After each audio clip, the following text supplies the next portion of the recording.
A few minutes later, we consulted with the family. I remember calling Ida. She could not talk on the other side.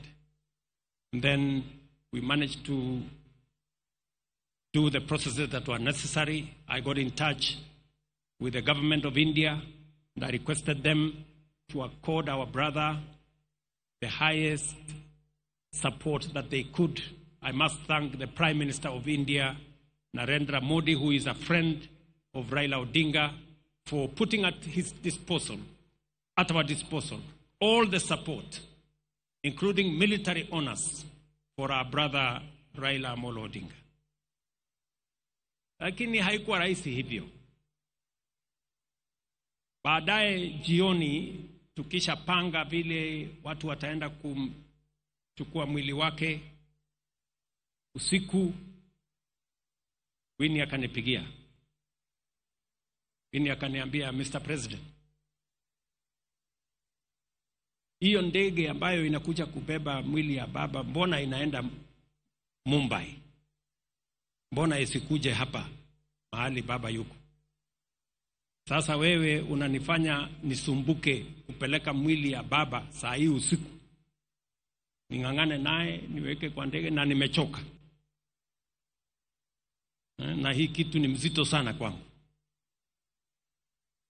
So I had very difficult moments there. Nikamwambia Winnie, unajua sasa hii ndege iko na watu wengine wanaenda kule Mumbai.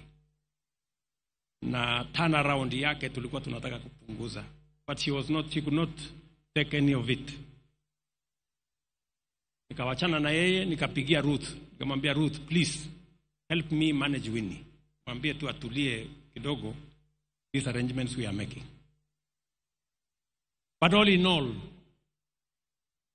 I must say the concern of the family, his children, the wife, his brother Oburu and all the others was amazing. Hapo katikati, wakati bado tunahangaika, nafikiri kama saa 3 hivi asubuhi, nimeona kwa WhatsApp Junior amenitumia message. Nasema wili ya baba inasema he must be buried within 72 hours. Huyu Junior amenitumia. And I am sending our lawyer to Mama to go and tell her what Mzee's will was. So, hapo katikati sasa ikawa ni kizungumkuti. We are trying to balance between the will of the late, the reality of where he is, the requirements of culture, the state, the church. So there were tensions all over the place. That we are here Sunday to pay our last respects to Raila Amolo Odinga is an act of God. Na tunashukuru Mungu kwamba imetusaidia tufikishe hapa.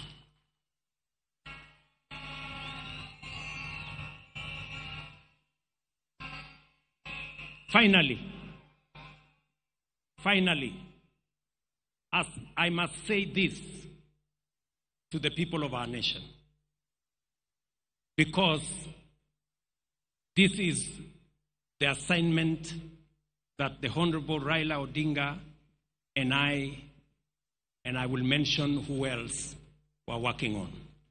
Mumesikia Mama Ida Odinga vile ameongea. Amesema Raila was very concerned about our country and the state of our development. All of us know that Raila kept on telling us about South Korea, about Malaysia, about Singapore, and about those countries that were with Kenya 60 years ago. And he was very concerned that Kenya was still a third world country. You have heard from Haida herself. It was a major concern for the Honorable, the late Prime Minister. And wacha niwaeleze wa Kenya, the last 3 months,